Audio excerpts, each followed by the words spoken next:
Hi guys, let me take you through the process of how I made lace placements for this dress.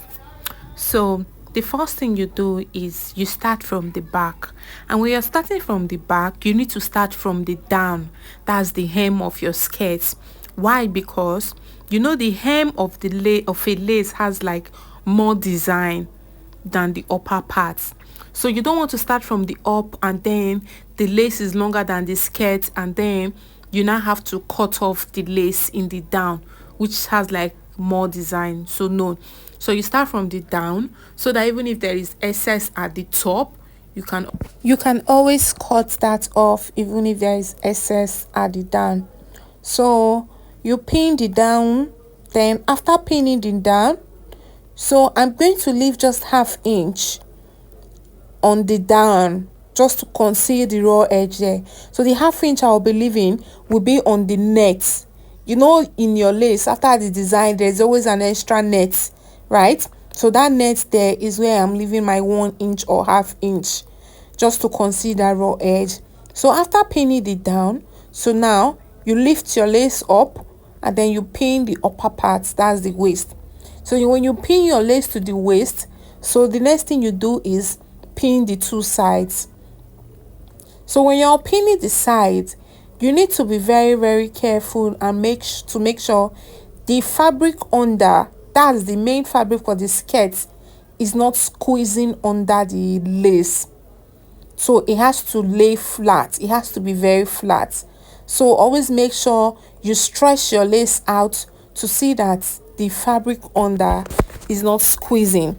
So you pin the both sides, so you can as well pin the middle just as I'm doing now, just to make sure the fabric under is not squeezing, right? So after the pinning there, you cut off the excess fabric you have, and then you do the same thing for the other side of the back. So now I am cutting this because it's the back. For the front, I'm not making any cuts on the front because of the pattern of the lace. So that means when I'm working on the front, I have to join my corset to my skirt first before I do my lace placement on the front, because I don't want any visible seam to be on the front. So for the back, just the same way I did this to the skirt for the back, so for my corset, I already sewed the lace to the back of my corset. So when I bring my corset out, you guys will see what I'm talking about.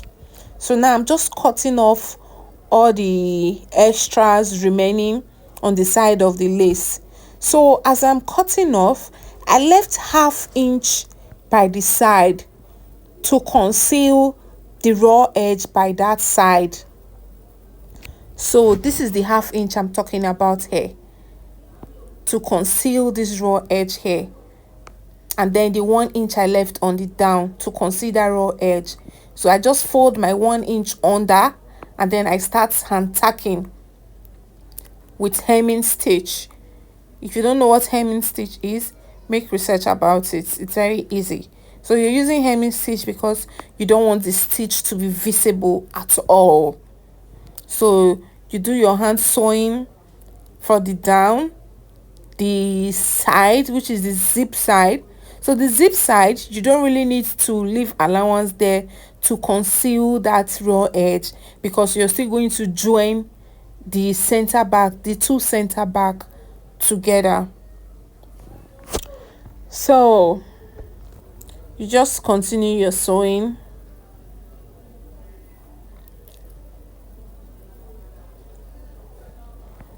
So I took this out of my mannequin and placed it on the chair because I want to make sure the lace is laying very flat on the fabric, right? So even if you don't have a mannequin or a dress form, you can as well do this on a table. It doesn't have to be on a mannequin. So the most important thing is the fabric under is not squeezing, and then the lace is not shorter than the fabric under. So this is my corset. You see that I already added the lace to the back of the corset. So now I've joined my skirt to my corset. So now I will move to the front. So for the front, most lace, if you're working with a panel lace, they comes in panel. That means it has like a specific design in the front. So you have to be very careful to make sure that design is in the middle of your outfit, of what you're making, because you don't, if it's on this side, it's not going to make any sense. So if you're working with laces that have pattern, you need to pay attention to the pattern of the lace. So here I'm pinning the top. So I pin the top. That's after I've made sure the pattern of the lace is in the middle of my design that I'm making. So you pin the up down, so and then you pin the middle. You pin the up and then you pin the middle, because if you want to start from the side, you can start from one side and then you discover that, oh, the middle has moved, the middle has shifted. So it's always better you start from the middle. And then, like I said, you need an extra hand. Lace placement is not something only one person can do. This was very, very difficult for me and tasking, because as at that time there was nobody around. So it's easier if you have an extra hand. So here I'm just making sure the design is in the middle, and then I pinned down the middle of the pattern to the middle of the inner, that's the middle of the base. So after that, you pin the up and then you pin the sides. So lace placement is just pinning. It's a lot of pinning and a lot of hand tacking. So, and again, lace placement is not something you can make adjustments on. So you need to be very, very sure of what you're doing. If you're not very sure of what you're doing, when you make the base of the outfit, you need to have your clients try on that base first to make sure it fits perfectly before you go ahead and do your lace placement. Because if your client does not try on the base and then you do your lace placement and then the outfit is too small, you cannot make adjustments to the lace because you've already cut it to a specific size, right? So here I was very, very sure of the measurement I did and all that, so I didn't have to wait for my client to come and try on the base before doing my lace placement. But to be on the safe side, if your customer can come for fitting twice. It's not everybody that like to come for fitting twice. So always make sure your clients try on the base first before you go ahead with lace placement. So after pinning the middle, so now I'm pinning the side. So when I'm pinning the side, I'm not pinning it exactly on the side seam. I am pinning it over the back that I did. That's over the lace on the back. Just like ½ inch or quarter of an inch over the back. Because if you place it exactly on the side seam, the hand stitch you did for the back, the stitch you did for the back will be showing. So now you're going to just fold this by ½ inch or quarter of an inch over the back. So you use ½ inch if the lace you are using is very light. Like this lace is very light, so even if I use ½ inch, it's not going to be bulky. So if the lace you are using is thick, you can use quarter of an inch, because if you use ½ inch, it may end up bulky. So after that, after pinning the both sides, all you need to do now is cut off your extra lace, and then you hand stitch after cutting off your extra lace.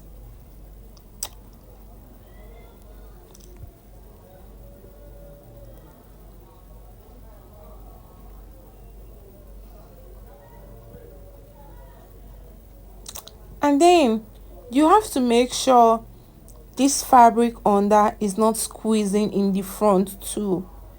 It's very, very important. So now as I'm cutting off, you see that I'm leaving ½ inch allowance just to conceal this raw edge here. So this ½ inch that I left here, I'm going to fold it under. So I'm not folding it to rest exactly on the side seam. I'm going to fold it slightly over the back. So you do your cutting and then before your hand stitching. So you basically leave allowance everywhere you cut, at least ½ inch allowance everywhere you cut, just to conceal that place, because we don't want any raw edge showing there.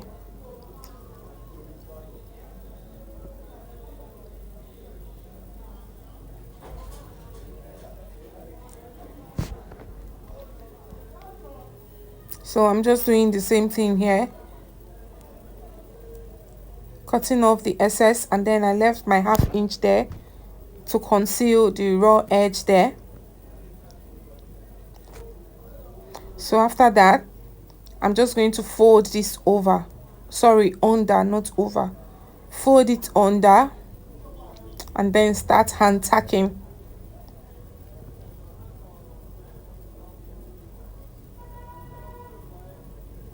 So it's easier to use a curved needle. So when you're hand tacking, you want to hand tack even if it's on your mannequin or on a dress form or on your customer, use a curved needle. So curved needles are like very easy. They just make the job very easy to do.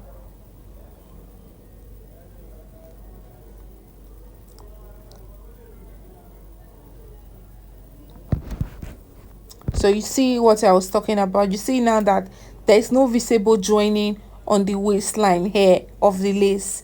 Imagine looking at the pattern of this fabric now. Imagine if I cut it and then joined the up to the down. It's going to look tacky and not professional at all.